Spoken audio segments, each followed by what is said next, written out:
Vous êtes porté. Alors, monsieur le maire, mes chers collègues, après vous êtes pris les pieds dans le sapin, et alors que nous vivons une crise sanitaire, économique et sociale sans précédent, on a le droit de commencer par un peu d'humour, ça détend l'atmosphère après la sécurité. Voilà que vous nous proposez un moratoire sur le développement de la 5G à Bordeaux. Alors, sur ce sujet, vous en conviendrez, d'un échange d'arguments rationnels, on est passé au nom d'oiseaux, les uns admonestant les défenseurs d'une technologie néfaste pour la santé et l'environnement, les autres répondant par le mépris et opposant le principe du progrès technique à la technophobie ambiante.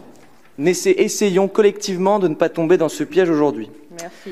Sujet autant technique que polémique, il mérite selon nous une attention méticuleuse pour ne pas tomber dans le piège des idéologies consuméristes d'un côté et déclinistes de l'autre.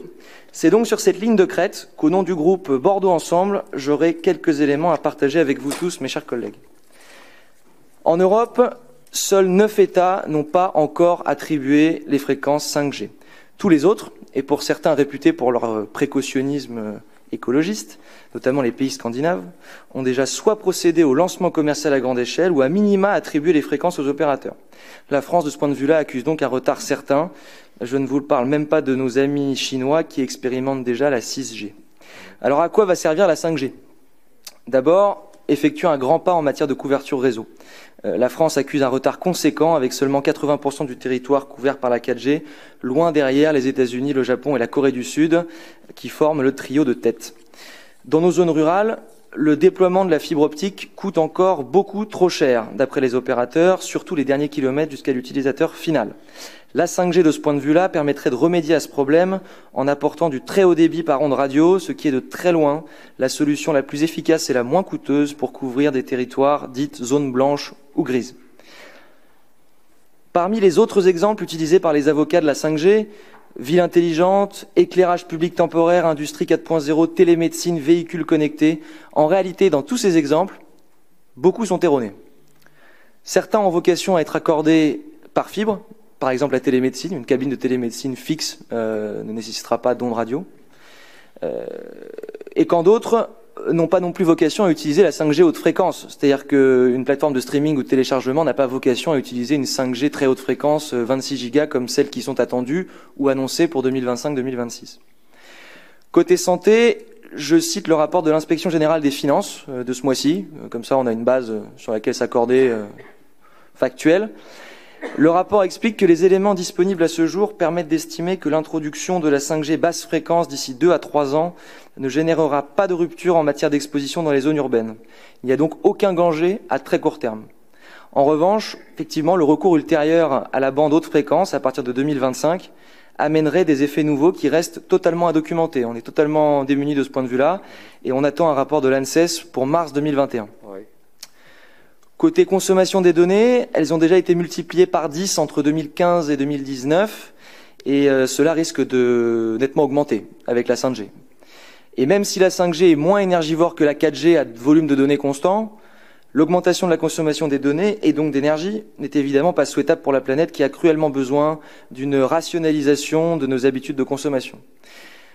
Passé cette introduction et cette mise en contexte, on en est donc au point suivant. On a une technologie avec des apports potentiels indéniables, mais des zones d'ombre persistantes à moyen long terme, notamment sur cette 5G haute fréquence. On a des premiers retours d'expérience mitigés, notamment de Corée du Sud et du Japon, où la 5G basse fréquence va à peu près 4 fois plus vite que la 4G, mais beaucoup d'utilisateurs se sont plaints du chevauchement entre 4G et 5G, ce qui fait que certains utilisateurs ont même dû se désabonner, considérant l'abonnement trop cher pour un service de mauvaise qualité. Et puis évidemment, un contexte de lutte contre le réchauffement climatique qui nous impose de la sobriété dans nos modes de consommation. Dès lors, monsieur le maire, je vous pose la question et je vous la pose à tous. Sommes-nous aujourd'hui capables d'imaginer les changements qui seront provoqués par les déploiements combinés des technologies 5G, de l'intelligence artificielle et des objets connectés? À mon humble avis, non. Et dans ces conditions, faut-il être en faveur d'un moratoire et appliquer à la lettre le principe de précaution?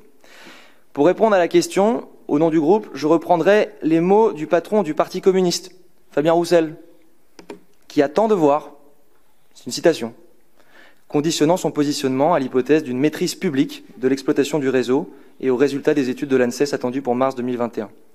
Le groupe Bordeaux Ensemble en appelle donc à l'humilité et à un débat public apaisé. Loin des postures idéologiques, nous vous proposons 4 idées visant à faire de Bordeaux une ville pionnière dans le débat sur la 5G. D'abord, mieux sensibiliser nos concitoyens au coût écologique de production des terminaux afin qu'ils changent moins souvent de téléphone portable et qu'ils fassent recycler leurs anciens terminaux. Deuxièmement, favoriser à Bordeaux le développement de filières locales de réparation et de recyclage spécifiques au numérique. Troisièmement, l'organisation urgente d'une consultation citoyenne locale pour associer tous nos concitoyens à cette réflexion. À notre humble avis, ils demeurent aujourd'hui peu ou carrément pas informés du tout. Et enfin, dès que les conditions sanitaires le permettront, j'espère qu'on aura l'occasion de voir naître un groupe de travail dédié à la mairie, avec des représentants de la société civile, des pour, des contre, des experts et des représentants de toutes les tendances politiques, de manière à éclairer le débat et que notre ville sorte grandie d'un débat de société. L'antagonisme radical qui émerge autour de cette question témoigne des profondes divisions qui parcourent le corps social. Et dans une période de forte défiance dans la parole politique, vous n'êtes pas sans l'ignorer, une décision unilatérale, qu'elle soit d'un moratoire de votre part ou d'imposer la 5G sans débat de la part du gouvernement, serait sans doute contre-productive, fût-elle de bonne foi ou adossée à quelques rapports d'experts. En l'état, voter ce vœu de moratoire ne règle donc aucune des interrogations qu'on nous pose, pourtant très légitimes. Et dans le même temps, cela envoie un très mauvais signal en matière d'attractivité économique de notre territoire. Pire, ce terme de moratoire, à notre esprit, alimente l'hystérisation du débat sur la 5G et décrédibilise le message écologiste plus que jamais nécessaire et utile à la réflexion. Monsieur le maire, nous ne sacrifierons pas le débat de fond sur l'autel de l'agenda politique et médiatique des uns et des autres. Le groupe Bordeaux Ensemble adoptera donc une position exigeante et raisonnée, ni pro-5G, ni anti-5G, mais en revanche farouchement défavorable au principe d'un moratoire et farouchement favorable à la consultation et au lancement d'un grand débat. Ce débat, nous l'avons eu ensemble, au sein de notre groupe. Certains d'entre nous s'abstiendront et certains d'entre nous voteront contre. Je vous remercie.